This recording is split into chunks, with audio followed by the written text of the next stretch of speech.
Students, we have already started lesson number 8, that is Robin Hood, and we have done till page number 87, first two paragraphs. Now continue with the chapter. Let's start. The merry men of Sherwood had set up camp in a large clearing. It was here that Robin Hood brought frock fryer टक it means अब जो जब इन्होंने अपने fryer टक को अपना group का एक मेंबर बना लिया था, तो ये जंगल में ये सारे ग्रुप मेंबर्स क्या कर रहे थे, अब इन्होंने एक कैंप बनाया, मतलब एक कैंप सेट करा वहाँ पे जहाँ पे बिल्कुल खाली जगह थी। लार्ज क्लियरिंग मतलब जो खाली जगह थी वहाँ पे इन्होंने कैंप सेट किया, वहाँ पे सारे बैठ गए। इट वाज हेयर वो इसलिए क्योंकि यहाँ पे अब उन्होंने अपने साथ फ्रायर टक को भी जोड़ लिया था, तो इसलिए उस खुशी में ये लोग सारे इकट्ठे बैठ के अपना अब थोड़ा सेलिब्रेट कर रहे थे। The friar met the whole band including Robin's companion the beautiful maid Marian. Although of noble birth, she had been cheated of her rightful inheritance. Means अब क्या हुआ था, अब उन्होंने पूरा कैंप सेट किया सिर्फ इस खुशी में क्योंकि फ्रायटक उनका न्यू मेंबर था।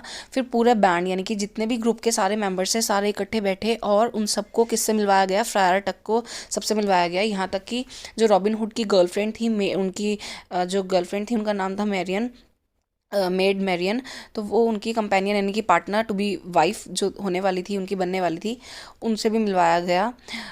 नोबल बर्थ मतलब कि रॉयल फैमिली से जबकि वो जन्मी हुई थी, मतलब रॉयल फैमिली से बिलोंग करती थी, बट उनको भी उनका राइट नहीं मिला था, उनका जो हक होता है एक रॉयल फैमिली में उनको नहीं मिला था, इसलिए उनको भी चीटेड किया, धोखा दिया गया था, इसलिए उन्होंने भी अपना सब कुछ छोड़ के वो रॉबिन हुड के साथ थी। Sherwood Forest provided the outlaws and meat and with meat and fuel मतलब जंगल में उनको सारी चीज़ें मिलती थी खाने पीने की। आउटलॉज मतलब जितने भी वहाँ लोग थे वो सबके सब क्या थे, मेंबर्स, ये सब एक योद्धा की तरह, मतलब एक ग्रुप था इनका, तो किसी से डरते नहीं थे ये लोग। अपने जंगल में ही जो चीज़ें मिलती थी खाने पीने के लिए वो सब उनको फॉरेस्ट से मिलती थी। There many friends among the villagers and farmers brought them bread fruit and milk. जंगल से सब कुछ मिलता था और बाकी क्योंकि ये लोग गरीब लोगों की, विलेजर्स की, फार्मर्स की बहुत हेल्प करते थे ना, रिच लोगों को मतलब चोरी करके, और फार्मर्स वगैरह की हेल्प करते थे, तो जितने भी गांव वाले थे या फार्मर्स थे वो इन सब के लिए क्या क्या लेकर आते थे, ब्रेड फ्रूट मतलब खाने पीने की चीज़ें, ब्रेड ले आए, मिल्क या फ्रूट वगैरह, है ना। Robin Hood was a hero to them क्योंकि उनके लिए जो रॉबिन हुड था वो बिल्कुल हीरो की तरह था, क्योंकि जब भी कोई किसी की हेल्प करता था हम उसे हीरो बना लेते हैं ना, तो उन गांव वालों के लिए, सबके लिए रॉबिन हुड क्या था, हीरो था। Because he stood up to the cruel sheriff of Nottingham मतलब कि वो शेरिफ मतलब एक वो होता है जो चीफ ऑफिसर कहते हैं कंट्री का, यानी कि जो पुलिस वगैरह जो लॉ बनाती है, रूल्स बनाती है ना। बहुत गंदा था वो, इनका राजा वगैरह जैसे कहते हैं, बहुत क्रूएल था, बहुत ज़्यादा अकड़ू था, इसलिए उसके अगेंस्ट खड़ा हुआ था कौन, रॉबिन हुड, इन लोगों के लिए, विलेजर्स के लिए, इसलिए वो सब रॉबिन हुड को हीरो मानते थे। The outlaws were very generous with money from their daring robberies of rich folk and were always ready to help those in need. क्योंकि ये जो आउटलॉज थे मतलब ये जितने भी ग्रुप मेंबर्स थे जो बहादुरी से लड़ते थे सबके सामने, ये लोग क्या करते थे, ये बहुत अच्छे थे, जनरस थे, अच्छे थे, काइंड इन नेचर थे, क्योंकि ये चोरी तो करते थे रिच लोगों से, लेकिन चोरी करके कभी पैसा उन्होंने अपने पास नहीं रखा, हमेशा उन्होंने जितने भी लोग को ज़रूरत होती थी उनमें बांट देते थे। Soon after फ्रायर टक joined द merry men, जैसे ही फ्रायर टक ने इनके ग्रुप को भी ज्वाइन किया, the sheriff left his castle and rode through the forest with a group of knights. मतलब जैसे ही फ्रायर टक ने अपने इनका रॉबिन हुड का ग्रुप ज्वाइन किया, तभी शेरिफ यानी कि जो चेयर ऑफ चीफ ऑफिसर था, जो वहाँ का राजा वगैरह था, उसने अपनी बड़ी बड़ी वॉल्स के साथ एक अपनी जगह पे, अपने एरिया में, अपने फिर जंगल में निकला, एक कैसल मतलब एक केस बड़ा सा वो बनवा के उसमें क्या रख के निकला, जंगल में निकला और अपने नाइट्स के साथ, यानी कि जो नाइट्स क्या होते थे, जो बहुत सारे जैसे कहते हो बॉडी गार्ड वगैरह, उनके साथ निकला वो वहाँ पे।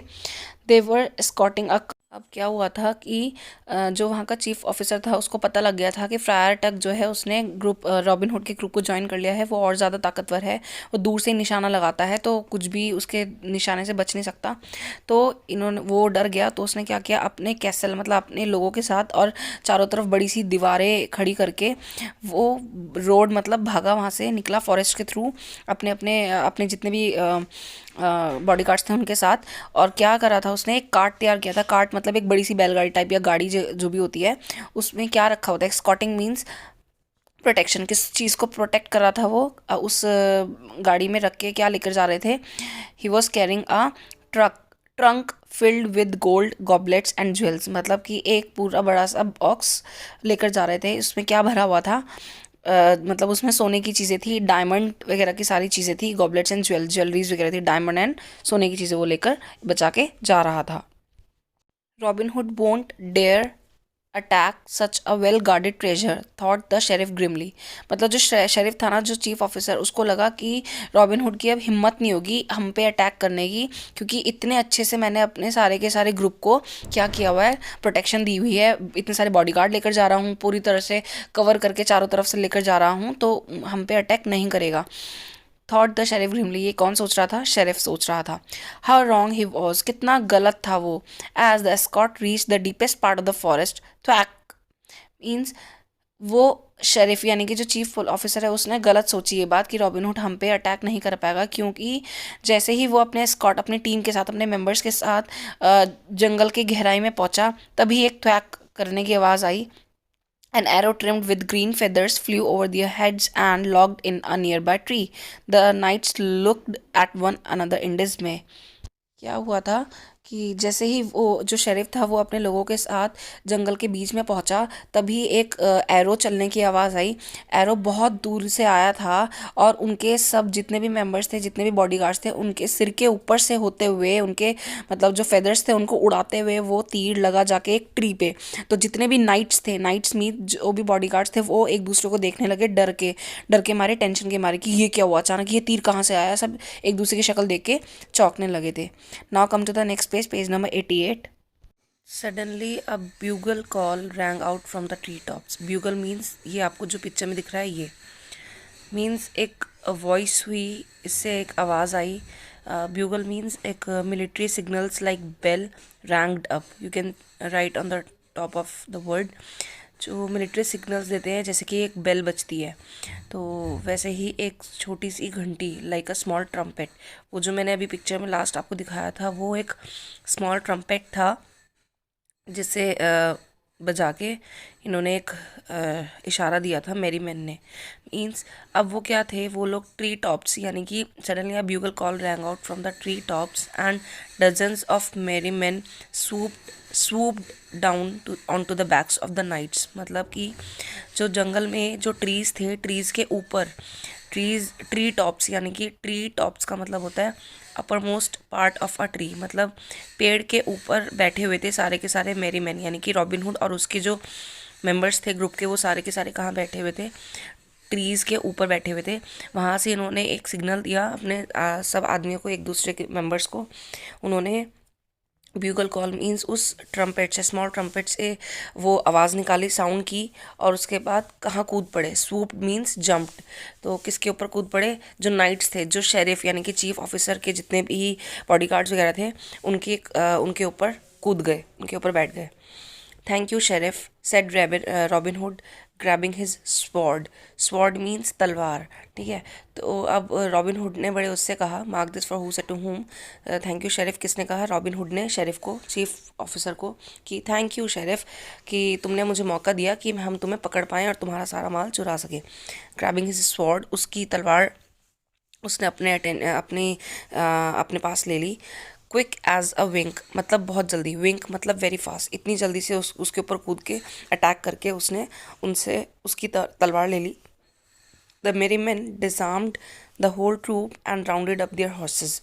Disarmed means you can see in the glossary also, took away the weapons from, मतलब कि जितने भी ग्रुप मेंबर्स थे रॉबिन हुड के, मेरी मैन, उन्होंने फटाफट से डिसआर्म्ड, मतलब उनके जो उनके जो हथियार थे, वेपन्स, सारे के सारे उसने क्या किया, उन वेपन्स को सारे लोगों ने छीन लिया फटाफट से, और इतने से अपने ग्रुप को, पूरे ग्रुप से, ट्रूप मीन्स ग्रुप, पूरे ग्रुप से सबके वेपन्स लेके फटाफट से अपने हॉर्सेस बांधे और वहाँ से निकलने की तैयारी की।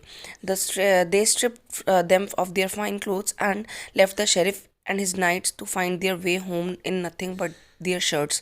मतलब उन्होंने क्या किया कि उनको उनके वेपन्स तो छीन ही लिए थे, जो शेरिफ था और उसके मेंबर्स थे सारे के सारे उसके वेपन्स भी ले लिए थे, साथ में उनके सारे कपड़े भी, जो अच्छे अच्छे कपड़े थे ना, कोट बहुत अच्छे अच्छे स्टाइलिश कपड़े उनके होते थे, वो बहुत रिच होते थे, तो वो सारे कपड़े भी निकलवा लिए, सिर्फ उन्हें शर्ट में छोड़ा था। तो और उनको छोड़ दिया गया, और किस चीज़ के साथ, सिर्फ और सिर्फ शर्ट्स वगैरह में। बाकी जो ऊपर के मेन मेन अच्छे अच्छे कपड़े थे, कोट वगैरह, वो सब छीन लिए, उन सब के निकाल लिए थे उन्होंने।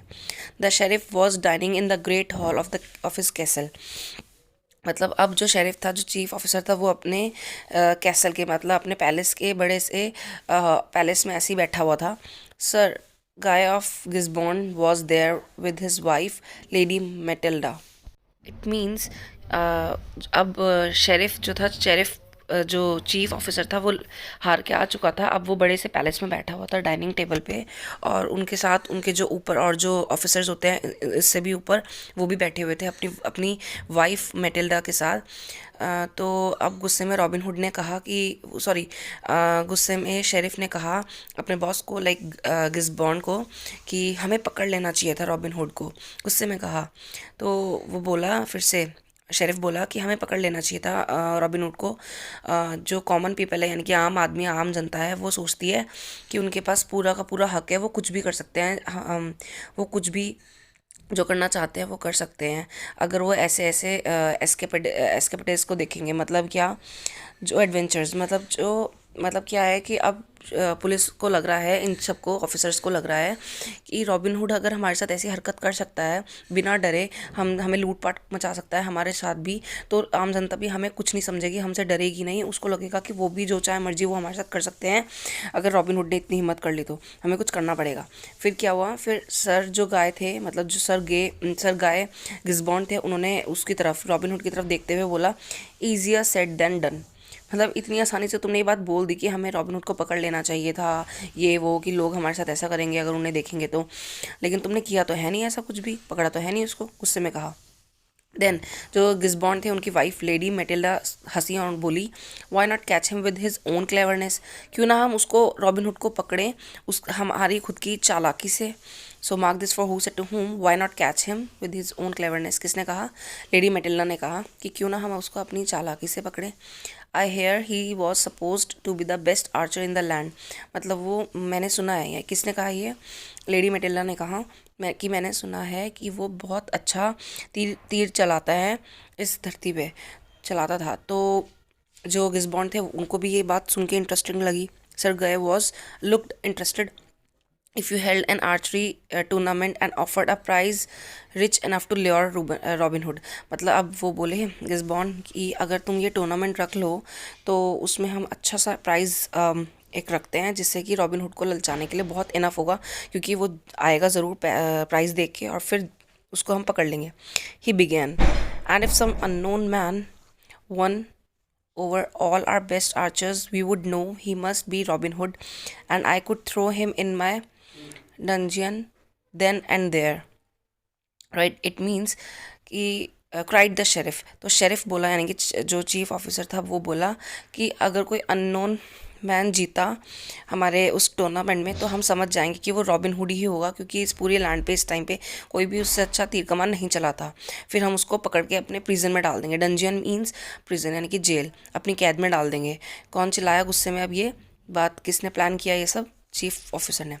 One afternoon in late summer Little John was hiding by the road side waiting for a rich traveller to come along.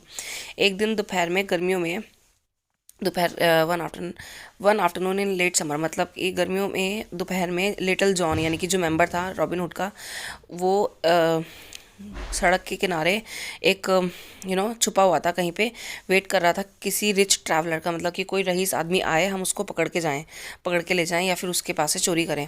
Suddenly he noticed something nailed to a tree, a proclamation. Proclamation means public statement.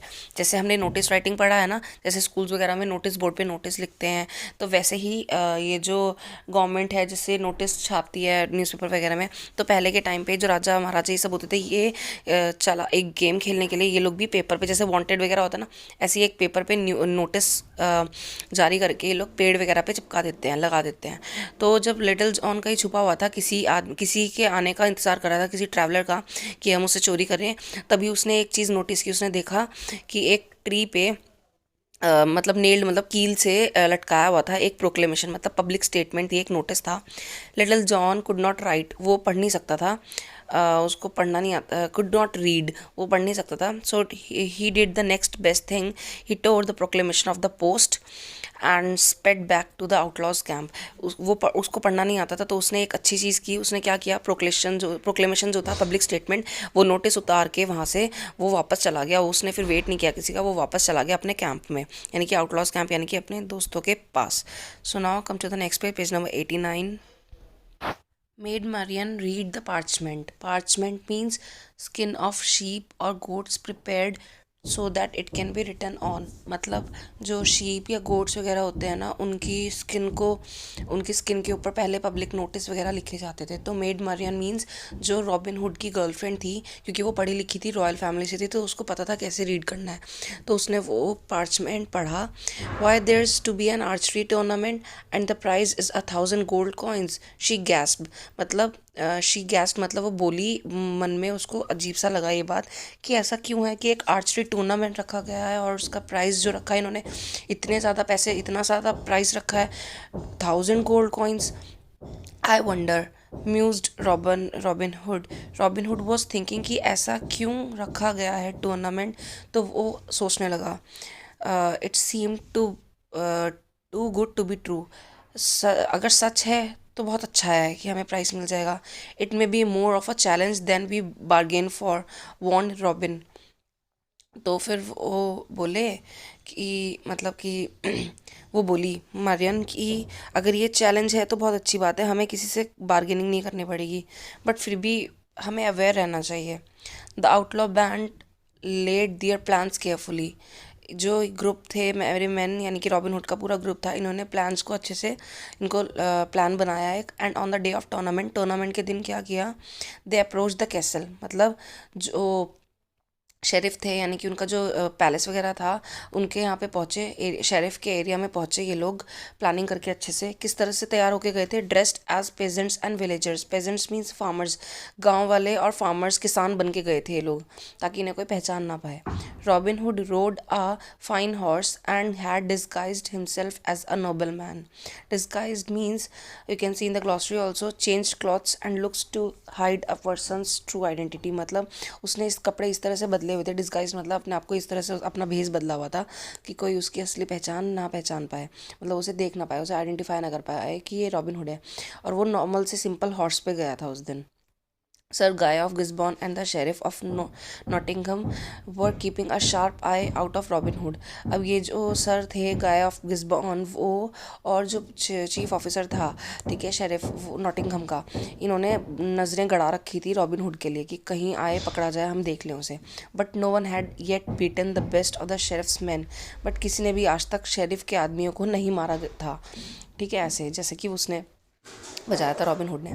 As the tournament neared its end a nobleman rode up. जैसे ही tournament ख़त्म होने वाला था, तभी nobleman आया। The tournament Herald announced the new challenger with a flourish of his hunting horn. Means herald means official person who make announcements. फिर जैसे ही टूर्नामेंट एंड होने वाला था, तभी एक अनाउंसमेंट हुई कि एक न्यू चैलेंजर आ रहा है, और म्यूज़िक के साथ उसको एंट्री की गई, ठीक है। ऑफ अ हंटिंग हॉर्न मतलब म्यूज़िकल इंस्ट्रूमेंट बजाया गया, जो बिल्कुल जो म्यूज़िक चलते हैं नोबल लोगों के लिए, तो तब वो चलाया गया music. The noble man step forward, वो नोबल मैन आया आगे। देयर वॉज अ बज of interest among the spectators, person who watch without taking part. मतलब जो स्पेक्टेटर्स, मतलब जिसे आप कहते हैं ना, जिसे आप कहते हैं ऑडियंस, तो वहाँ पे जो बैठे थे वो लोग सब इंटरेस्ट के साथ देखने लगे, ऐसा कौन सा नोबल मैन आ रहा है जिसके लिए इतना म्यूजिक बज रहा है। He raised his long bow and squinted down the arrow. Squinted means look with eyes partly closed. मतलब जब तीर कमान छोड़ते हैं तो वो अपनी एक आंख बंद करके बहुत करीब से ध्यान से छोड़ते हैं ना एरो, वो ध्यान लगाते हैं मतलब अपनी एक आईज बंद करके। तो इसी तरह से वो भी आया, उसने अपने जो तीर कमान थे, लॉन्ग बो थी, वो निकाला और उसके बाद वो निशाना लगाने लगा। Which the arrow sliced the previous winner's arrow in half. तो अब आवाज़ हुई जैसे ही उसने वो तीर कमान यानी कि मतलब बो एंड एरो छोड़ा, तभी वो आवाज़ हुई विज करके। और वो उसने क्या किया, जो पिछला जो पहला विनर था, क्योंकि कंपटीशन था, चल रहा था, टूर्नामेंट था, तो पिछला जो विनर था उसके जो उसके एरो थे, उसका जो तीर कमान था, उसके टुकड़े कर दिए इस न्यू मैन ने, नोबल मैन ने। Arrest the main road the sheriff, he is robin hood. तो जो चीफ ऑफिसर है वो समझ गया कि इतने अच्छे से टुकड़े तो सिर्फ रॉबिन हुड ही कर सकता है, वही है जिसको तीर कमान अच्छे से इतना अच्छा चलाना आता है। तो इस आदमी को अरेस्ट कर लो, mark this for who said to whom, ये रॉबिन हुड है, इसको पकड़ लो। The sheriff's man ran forward, फिर शेरिफ के यानी कि चीफ ऑफिसर के आदमी आए भाग के आगे। But there were other men running forward too, और भी लोग थे जो आगे भाग के आ रहे थे। द मेरी man who had thrown off their disguises and drawn their swords and bows with thwack। Means अब क्या था कि वो शेरिफ चिल्लाया कि ये रॉबिन हुड है, उसको पकड़ लो।